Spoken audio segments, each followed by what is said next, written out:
need a bigger truck. This is from a movie that currently has the highest box office opening of all time. It's a movie that made over $500 million in just 3 days. It's a movie that made more than a franchise that had 30 plus years worth of hype, and it's a movie that includes a scene in where The Rock battles off a torpedo with his bare hands.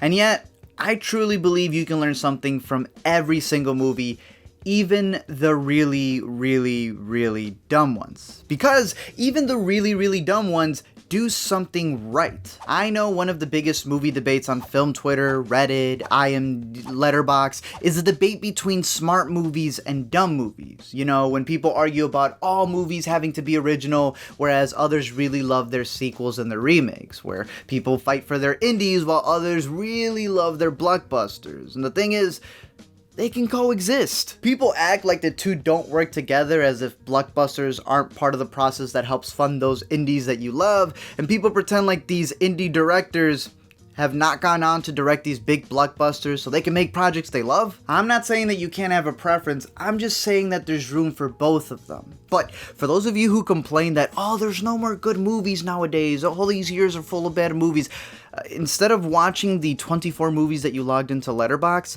remember that there are thousands of movies that are released a year, so yeah, there's some good ones out there. But for this video, I specifically want to talk about The Fate and the Furious, the 8th installment in a franchise all about cars and family. It's a franchise that's so big that I can't even imagine if someone were to tell me in 2001 that, hey, that Paul Walker streetcar movie, yeah, that's going to be one of the biggest franchises of 2017. And, oh yeah, they're also going to become freaking spies. And, yeah, that WWF wrestler, he's going to be the one to resurrect the series. And, oh yeah, it's going to make more money than Star Wars. Literally, like, anything is possible. So, what can you learn from the Fast and Furious franchise?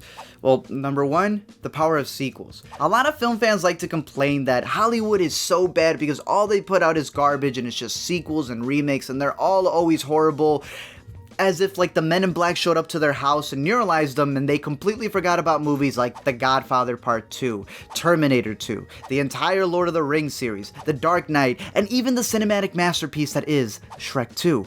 All movies that are great because they've already done the origin story. You know how they came to be. You love the characters, you love the world, and instead of having to do all of that again, the sequel allows you to explore a new scenario. It gives you the possibility to tell a better story. Does that mean all sequels are good?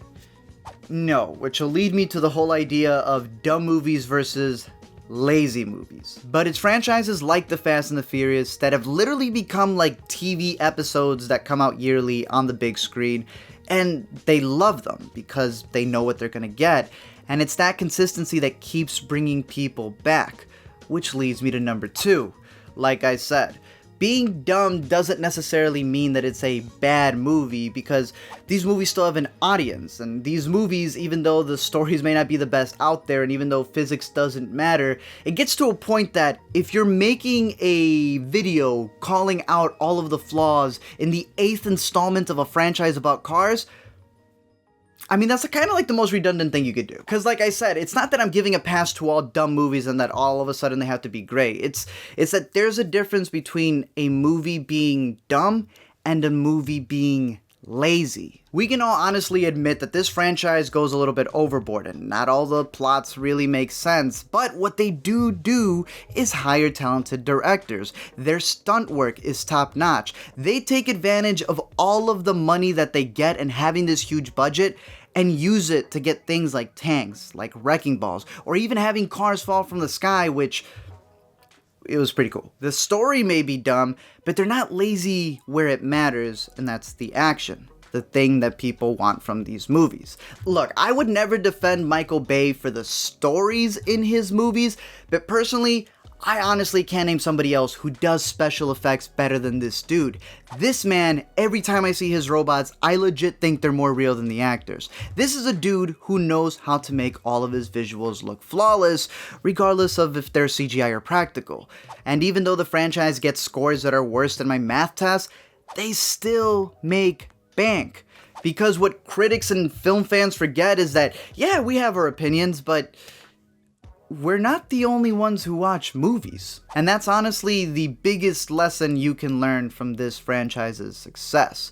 Us movie fans, we keep up with movie news, with castings, with trailers. We know every release date that's coming out. We know the entire movie practically before it's even released.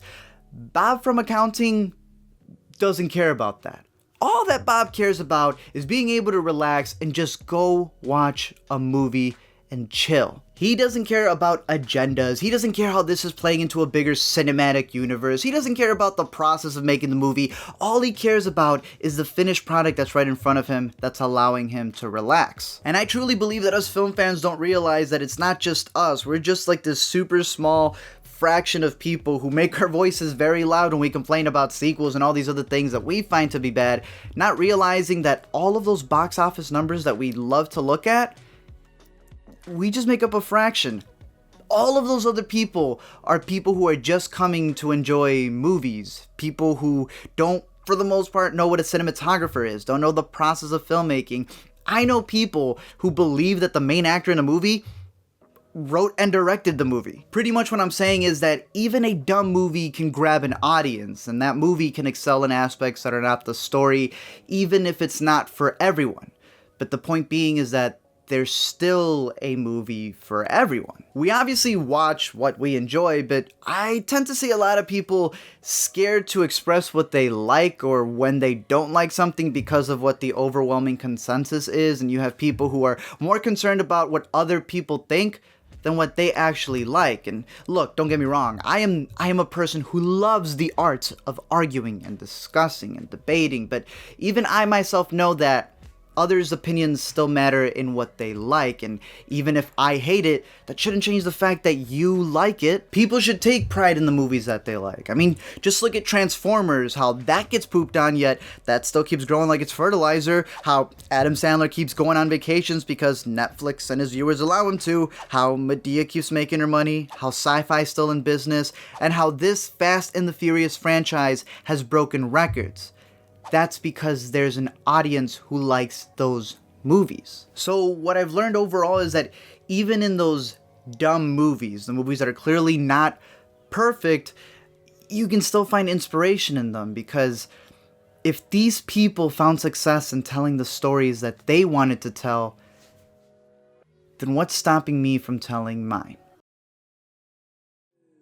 Thank you guys for checking out this episode. As always, a big thank you for those of you who have subscribed recently or those who have been subscribed for a long time. I definitely have a bunch of other videos that I'm working on trying to take the channel in more of my opinion-based way. I know a lot of people may not agree with it, but that's cool. I appreciate those who have newly founded me on Patreon. You guys are awesome, and you guys are helping out with being able to make this show a success, at least in my eyes and my mom's. But I'm curious to know your guys' thoughts on all of these videos that I make. Definitely let me know down below in the comments section. Until next time, don't forget that if you go follow me on Twitter and subscribe to my YouTube channel, you are going to be entering a chance to win your own car that Dom Toretto was driving in the beginning of The Fate and the Furious. Until then, though, keep watching movies, and I'll see you guys later.